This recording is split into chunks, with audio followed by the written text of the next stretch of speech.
Bom dia, meus amados, a graça e a paz do Senhor. Eu sou o pastor Rômulo Pereira, da Igreja Batista, Palavra da Graça, e hoje nós vamos estudar os Atos dos Apóstolos, capítulo 15, verso 5, que nos diz: Então, se levantaram alguns do partido religioso dos fariseus que haviam crido e disseram: É necessário circuncidá-los e exigir deles que obedeçam à lei de Moisés. Bom, meus amados, estamos chegando aqui ao grande tema desse capítulo, que é um capítulo crucial por causa desse tema crucial. O que está sendo apontado aqui é gravíssimo e impacta tremendamente as nossas vidas. Porque o que está sendo aqui colocado em pauta é que qualquer um que se converter ao Evangelho, que aceitar Jesus como seu Senhor e Salvador, agora terá que primeiro, se circuncidar. Segundo, guardar toda a lei de Moisés. Caso contrário, essa pessoa não tem salvação. Bom, quem está trazendo esse tema, que foi um tema levantado lá em Antioquia da Síria, quando esse mesmo grupo aqui de fariseus foram da Judéia, de Jerusalém, até Antioquia da Síria, onde o apóstolo Paulo e Barnabé pregavam tanto a judeus quanto a gentios são os não-judeus. E chegando lá, eles falaram: olha, tudo bem, os gentios se converterem ao Evangelho, mas eles têm que guardar a lei de Moisés e precisam se circuncidar. Lembrando que os fariseus é justamente aquele grupo que mais teve embates justamente com quem? Com Jesus. Por quê? Porque era um grupo religioso extremamente rigoroso. E deram trabalho para Jesus e acabaram levando Cristo à cruz, não apenas eles, mas eles em boa parte. E agora, vários desse grupo dos fariseus se convertem ao Evangelho. Ouvem a mensagem, ouvem falar da ressurreição, da cruz, da graça de Deus, e um grupo deles se convertem. Só que eles se convertem, mas trazem esse tema que estamos tratando aqui agora.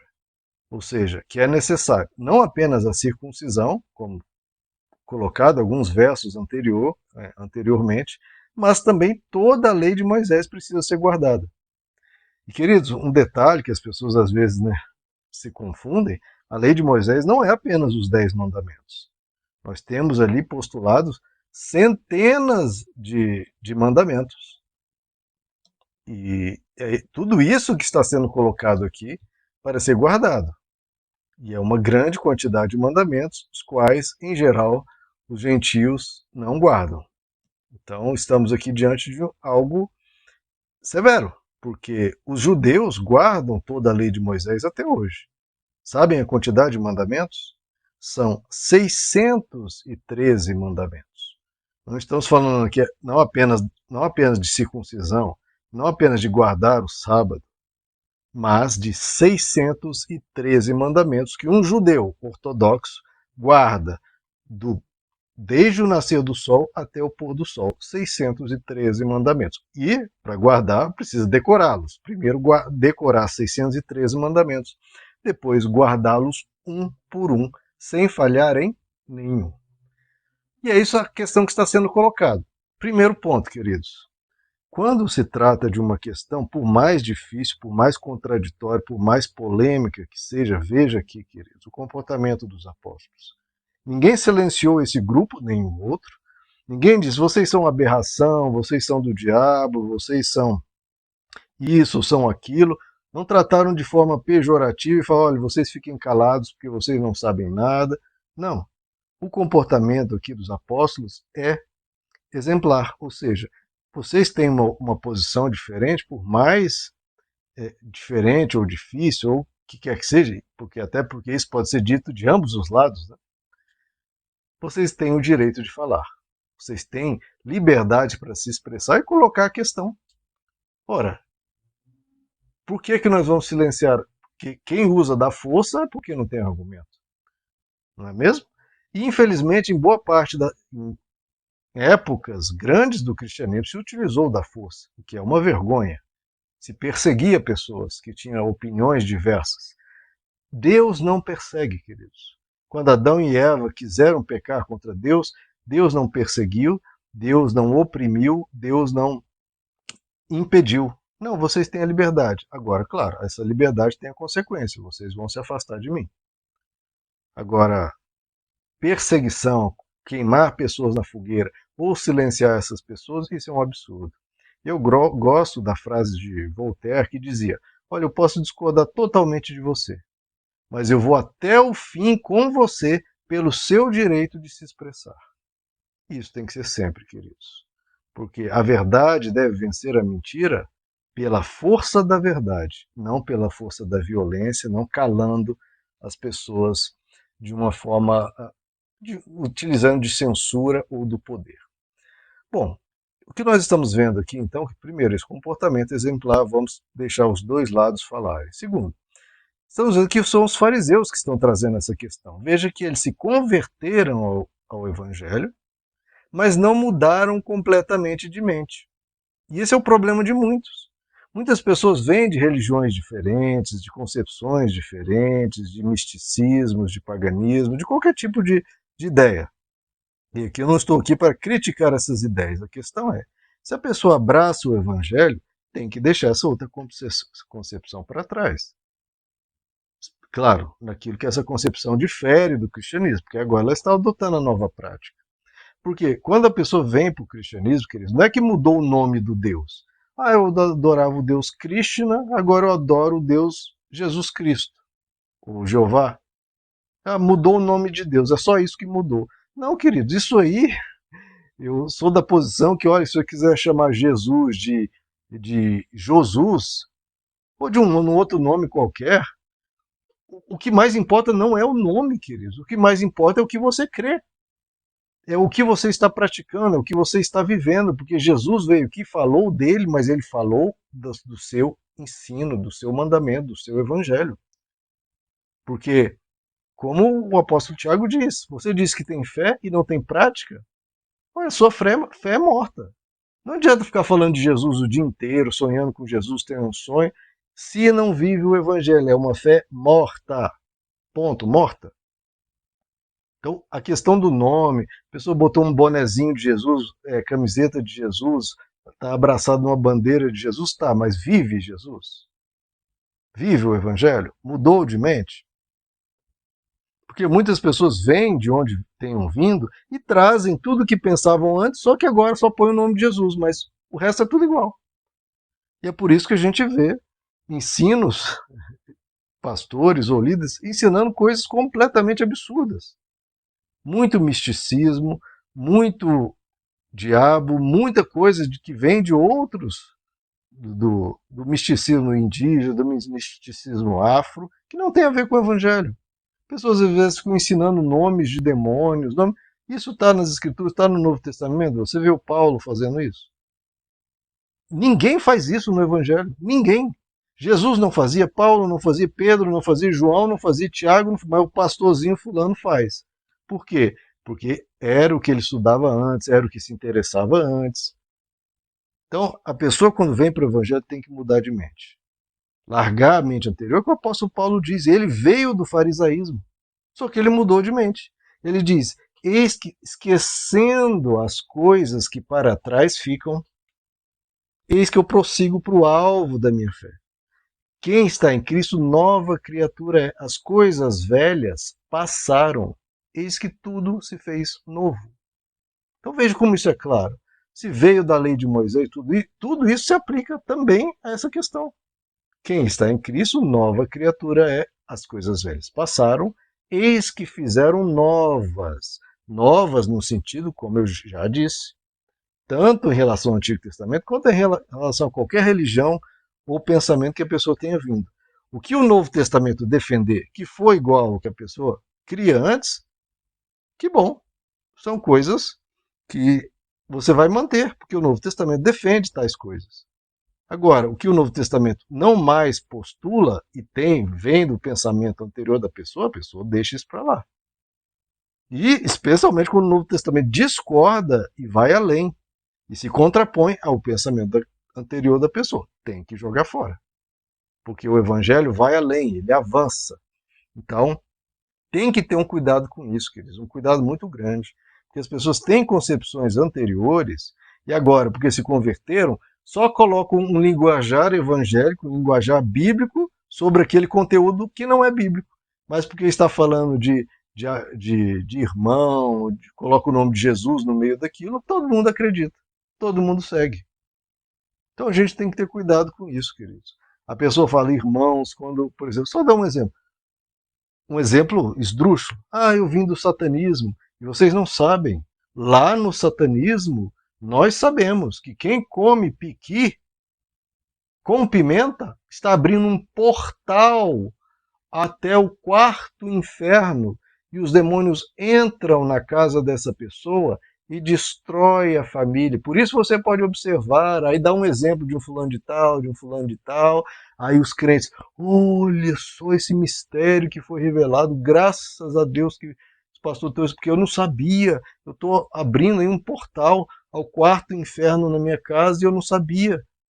Meu Deus, os demônios, quer dizer que então os demônios, quando comem piqui com pimenta, então é uma senha que abre uma brecha, e começa a usar linguagem bíblica, abre uma brecha, e, e aí Jesus não tem como atuar. Meus irmãos, pelo amor de Deus.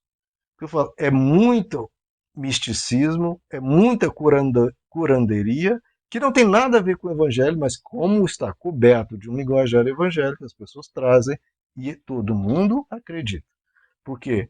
Porque não leem o Novo Testamento, não se baseiam no Novo Testamento, se baseiam no que qualquer um aprendeu lá no satanismo. Olha só, a pessoa aprende isso no satanismo e vai ensinar no púlpito. E todo mundo bate palma e diz, glória a Deus que descobrimos isso. É um absurdo do absurdo. E os fariseus aqui estão trazendo esse ensino, que, claro, é do Antigo Testamento, foi dado por Deus para, como já expliquei, para o povo judeu. Uma aliança feita com Jacó, com Israel. E querem colocar isso para o mundo todo. Veja que está saindo de onde Deus colocou. Deus falou, olha, povo de Israel, guarde isso aqui. É para vocês. E para esse tempo anterior ao Messias. Então Deus especificou uma lei para um período, olha, isso aqui é para ser guardado até o Messias. E para um povo, para o povo judeu. Aí o que os fariseus querem? Não, agora é para todo sempre, mesmo para depois do Messias e para todas as pessoas. Por quê? Porque não mudaram a mente. Então trazem o que vem lá de trás, que tem muita coisa boa, como pessoas de outras religiões têm muita coisa boa, e querem trazer e colocar. Quando o evangelho muitas vezes abandona aquilo ou vai além daquilo, né? Toma práticas e medidas superiores àquela e as pessoas ficam presas numa mentalidade anterior. Bom, provavelmente esses fariseus aqui estavam provavelmente já incomodados, porque nunca viram os apóstolos falar sobre circuncidar os gentios, nem pregar sobre guardar a lei de Moisés. Eles pregavam o que então, pastor? Pregavam Jesus, pelo amor de Deus. Não ficavam pregando a lei de Moisés, pregavam Jesus. Pregavam o evangelho. E isso é o principal. O principal não é pregar sobre Davi, sobre Salomão, sobre Jeremias, sobre Isaac, sobre Jacó. Tudo isso é válido, tudo isso é importante. Tudo isso ilustra. Principalmente quando, de novo, tem a ver com princípios que o Evangelho ensina. Mas o mais importante é pregar Jesus. Ou não? Ele não é o Deus encarnado? Abraão é maravilhoso. Mas Jesus é Deus. Não há parâmetro de comparação entre Abraão e Deus. Abraão se curva diante de Deus, se humilha diante de Deus e é extremamente pecador diante de Deus. É incomparável, não há medida de comparação. Da mesma forma, o ensino de Jesus, como o ensino qualquer que tenha vindo de onde quer que seja. Não há parâmetro de comparação. E isso está escrito, tanto no Antigo Testamento quanto no Novo. Abraão servia a Deus. Queria aprender de Deus. E Jesus é quem? É Deus. É como foi dito, está escrito no Evangelho, que reis, profetas e sábios gostariam de ter ouvido o que vocês ouviram e não puderam. Falando isso para os discípulos de Jesus. Reis. Que reis? Davi, Salomão, qualquer rei, Ezequias, qualquer rei que você queira, que você lê no Antigo Testamento, se inspira, coisas maravilhosas, sim, mas esses reis que escreveram essas coisas maravilhosas dariam tudo para ter ouvido o que Jesus pregava. Porque o que Jesus pregava é infinitamente superior ao que eles pregavam. Profetas. Os profetas queriam ter ouvido o que vocês ouviram, discípulos de Jesus. Que profetas? Jeremias, Isaías, qualquer dos grandes profetas, Elias, Eliseu, que as pessoas adoram falar dos feitos de Elias, de Eliseu, de todos eles, mas todos eles desejariam ter ouvido o que Jesus pregou. Os sábios, todos. Então, o que a gente está fazendo muitas vezes? Isso que os reis, profetas gostariam de ter ouvido, a gente deixa de lado e fica muitas vezes gastando um tempo enorme, que é válido, tempo, mas não tempo enorme, com aquilo que esses reis, profetas e sábios ensinavam, que era quando eles desejariam ter ouvido Cristo. Provavelmente, se eles fossem nas igrejas de hoje, que muitas igrejas, porque isso que eu estou trazendo também esse tema de Apocalipse, de Atos 15, você vê na igreja, em algumas igrejas, você vai. Eu frequentava igrejas que domingo após domingo, domingo após domingo, culto após culto, quarta, terça, quinta, sexta, pregação de domingo, todos os dias você via pregação aonde? No Antigo Testamento. Mas como assim? Nós somos judeus? Mas Jesus não é superior a todos esses? Não é está escrito que reis, sábios e profetas gostariam de ouvir o que Jesus pregava? Então, se esses aqui, se Davi, Salomão, que escreveu Provérbios, escreveu Cantares, se o profeta Isaías, se o profeta Jeremias, se o profeta Elias, o profeta Eliseu, o profeta Moisés, fossem às igrejas e vissem as pessoas pregando eles mesmos diriam, pelo amor de Deus, vão pregar Jesus, que é muito superior ao que eu ensinava, mas muito superior. Eu gostaria de ter lido o Novo Testamento e eu não pude, e vocês podem e não leem e não pregam. Isso é o absurdo do absurdo. Vocês não estão entendendo o que vocês receberam. Foi Deus que veio até vocês. Não é Davi, Abraão. E eu falo isso com essa voz, e falo de propósito, não é porque eles são pouca coisa, eles foram grandiosos. Mas não há parâmetro de comparação entre qualquer ser humano e Deus. Jesus é Deus encarnado. Deus encarnado. Então você vai numa igreja, a maioria das pregações é no Antigo Testamento, então está tudo errado. Pelo amor de Deus, está errado. Porque Moisés diria, pelo amor de Deus, preguem Jesus. Falem de Jesus, falem o que ele ensinou. Porque o próprio Moisés disse, lá em Deuteronômio 18, virá um profeta semelhante a mim, que lhes ensinará toda a verdade. O que eu estou ensinando aqui na lei de Moisés é algo interessante, importante aqui para o povo de Israel por um tempo, mas aí virá a real verdade. O que realmente é totalmente sublime, virá um profeta semelhante a mim, que vos levará toda a verdade. A ele ouvi, e Deus cobrará de quem não ouvir esse profeta que virá semelhante a mim. E as igrejas cristãs, em vez de pregar a Cristo, muitas vezes ficam pregando o Antigo Testamento. De novo, pregue o Antigo Testamento. Deve pregar o Antigo Testamento. Há conteúdo valiosíssimo e outros nem tanto, que o Novo Testamento supera, como nós continuaremos vendo. Pregue o Antigo Testamento. Mas não tem como ser a maioria das pregações, nem a metade.